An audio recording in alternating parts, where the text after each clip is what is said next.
Assalamualaikum warahmatullahi wabarakatuh. Selamat pagi anak-anak. Hari ini bertemu lagi dengan Mulia dalam mata pelajaran Bahasa Indonesia. Hari ini kita akan membahas tentang teks deskripsi. Pada pertemuan sebelumnya, kita sudah mengenali contoh teks deskripsi dan mempelajari tentang isinya kan? Hari ini kita akan mempelajari dua hal. Apa saja itu? Yang akan kita pelajari hari ini adalah struktur teks deskripsi, dan yang kedua, kaidah kebahasaan teks deskripsi. Oke, memasuki pelajaran yang pertama yaitu struktur teks deskripsi. Deskripsi memiliki dua bagian atau dua struktur. Nah, yang pertama adalah deskripsi umum atau identifikasi, yaitu bagian gambaran umum terhadap objek yang ingin disampaikan oleh penulis.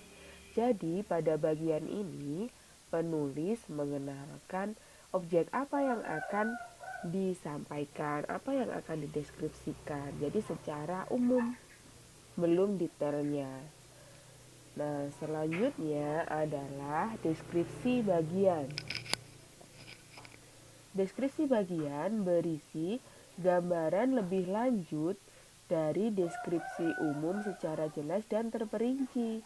Jadi, dalam deskripsi bagian ini akan dijelaskan ciri-cirinya yang lebih lengkap, yang lebih detail. Nah, untuk mempermudah pemahaman kalian, Mulia memberikan sebuah contoh tentang deskripsi. Contohnya adalah ini, deskripsi tentang kelas kami tercinta. Nah, di sini mendeskripsikan, menceritakan, menggambarkan tentang kelas. Yang dimaksud deskripsi umum adalah bagian ini. Di sini dijelaskan tentang kelas 7C sudah menjadi seperti rumah bagi kami di sekolah. Ini secara umum gambarannya. Jadi dijelaskan kelas 7C itu seperti apa sih secara umumnya. Lalu masuklah ke deskripsi bagian. Dalam deskripsi bagian di sini ada penjelasan dari kelas 7C itu sendiri, mulai dari lantai kelasnya, dinding kelasnya, lalu benda-benda apa yang ada di kelasnya. Begitu ya untuk contoh teks deskripsinya. Selanjutnya kita akan mempelajari kaidah kebahasaan. Nah, di sini Bulia membahas 5 hal. Tetapi pada pertemuan ini kita hanya terbatas pada 2 hal ini dulu, yaitu tentang ejaan dan tanda baca. Mari kita bahas tentang ejaan dulu. Nah, dalam ejaan kita akan membahas 2 hal, yaitu yang pertama penggunaan huruf kapital dan penggunaan di dan ke.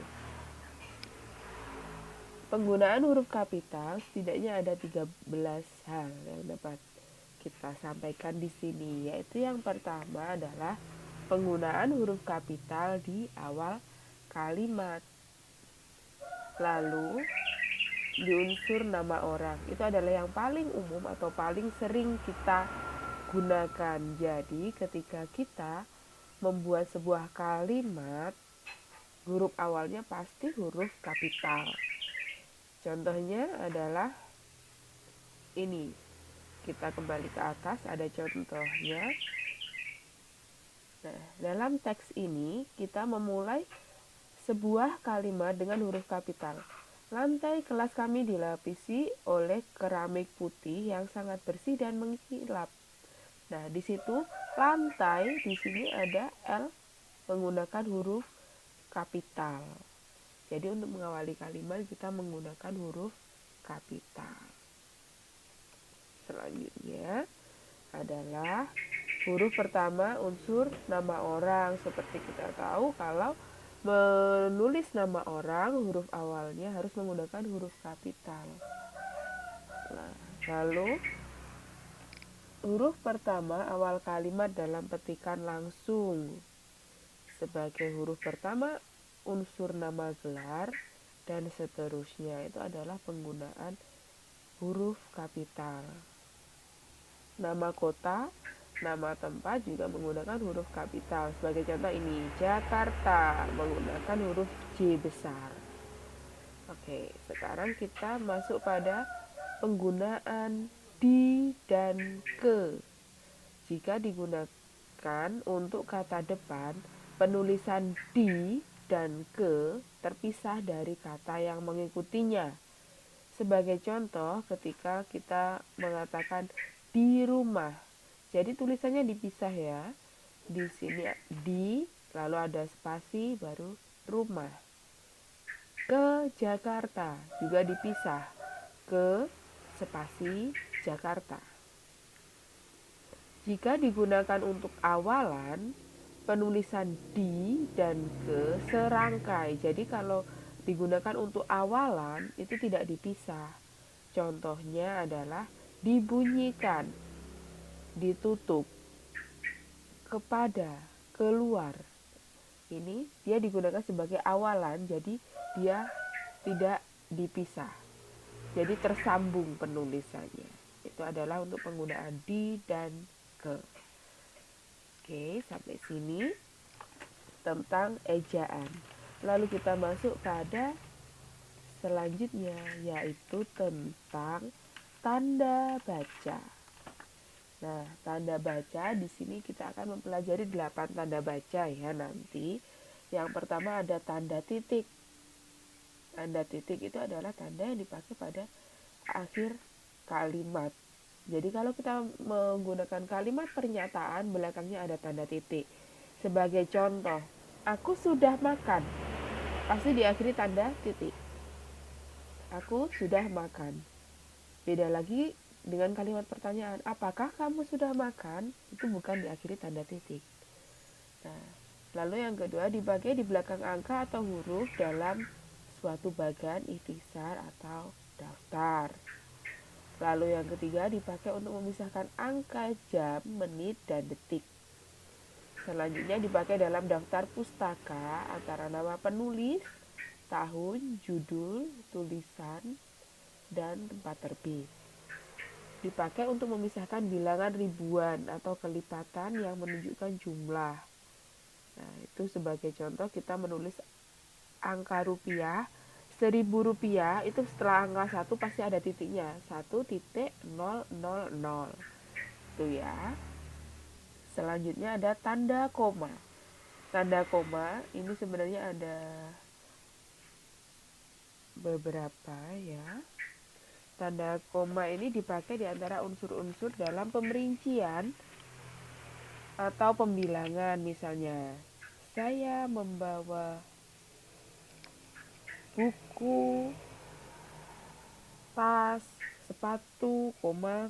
Nah, setelah itu pasti ada komanya. Lalu digunakan sebelum kata penghubung. Dipakai untuk memisahkan anak kalimat yang mendahului induk kalimatnya. Contohnya adalah ini, anak kalimatnya karena disengat lebah. Induk kalimatnya adalah Adi menangis. Jadi karena disengat lebah, koma, Adi menangis. Seperti itu. Dipakai di belakang kata atau ungkapan penghubung antar kalimat. Lalu dipakai sebelum atau sesudah kata seru. Misalnya, halo, koma, wow, koma. Dipakai untuk memisahkan petikan langsung dari bagian lain dalam kalimat. Contohnya adalah Pak Budi berkata, koma, anak-anak besok tugasnya dikumpulkan. Petikan langsungnya adalah besok tugasnya dikumpulkan. Lalu bagian lainnya adalah Pak Budi berkata. Jadi Pak Budi berkata, koma, seperti itu. Lalu dipakai antara nama dan alamat, bagian-bagian alamat, tempat dan tanggal, nama tempat dan wilayah atau negeri yang ditulis berurutan. Itu. fungsi lainnya dari tanda koma yang sering kita jumpai. Sebenarnya masih ada fungsi lain, tetapi pada pembahasan ini yang kita bahas hanya ini saja. Selanjutnya, kita masuk pada penggunaan titik dua dan tanda hubung. Titik dua dipakai pada akhir suatu pernyataan lengkap diikuti dengan pemerincian atau penjelasan. Lalu dipakai sesudah atau ungkapan yang memerlukan pemberian. Dipakai pada naskah drama sesudah kata yang menunjukkan pelaku dalam percakapan. Dipakai antara jilid atau nomor dan halaman, surah ayat dalam kitab suci, judul dan anak judul suatu karangan, serta nama kota dan penerbit dalam daftar pustaka. Kalau tanda hubung dipakai untuk menandai bagian kata yang terpenggal oleh penggantian baris. Dipakai untuk menyambung unsur kata ulang, menyambung tanggal, bulan, dan tahun dalam angka. Nah, ini biasanya sering kita gunakan ketika kita menulis 8 Agustus 2020. Kalau dalam angka kita menulisnya adalah 8 strip 2020 seperti itu.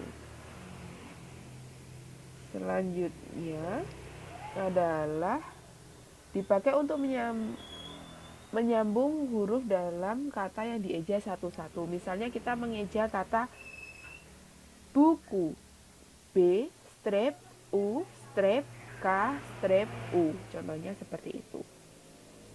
Itu adalah penggunaan tanda hubung ya. Sebenarnya masih ada beberapa lagi, tapi dalam bagian ini yang kita bahas hanya ini. Lalu kita lanjutkan untuk tanda tanya dan tanda seru. Tanda tanya digunakan pada akhir kalimat tanya dan dipakai di dalam tanda kurung untuk menyatakan bagian kalimat yang disangsikan atau kurang tepat. Misalnya sesuatu yang kurang yakin, kita bisa menggunakan tanda tanya yang ada di dalam kurung. Lalu, tanda seru digunakan untuk mengakhiri ungkapan atau pernyataan yang berupa seruan, misalnya. Halo. Wow, indah sekali. Itu pakai tanda seru. Kalau kita mau bertanya, di mana rumahmu? Itu kita menggunakan tanda tanya. Dan bagian terakhir pada pembahasan hari ini adalah tentang tanda petik dan tanda kurung. Tanda petik yang paling umum kita gunakan untuk mengapit petikan langsung, seperti contohnya tadi, Pak Budi berkata, besok tugasnya dikumpulkan. Nah, kata tugasnya dikumpulkan itu diberi tanda petik. Lalu dipakai untuk mengapit judul sajak, lagu, film, sinetron, artikel, dan sebagainya. Misalnya adalah buku itu berjudul Mari Belajar Bahasa Indonesia. Nah, mari belajar bahasa Indonesianya diberi tanda petik. Selanjutnya adalah dipakai untuk mengapit istilah ilmiah yang kurang dikenal atau mempunyai arti khusus. Misalnya adalah tradisi Thanksgiving, seperti itu. Thanksgivingnya di tanda petik karena mungkin di tempat kita kurang dikenal atau memiliki arti khusus misalnya. Lalu tanda kurung dipakai untuk mengapit tambahan keterangan atau penjelasan. Misalnya adalah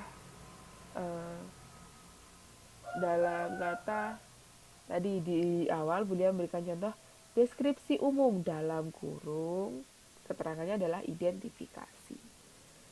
Dipakai untuk mengapit keterangan atau penjelasan yang bukan bagian utama kalimat.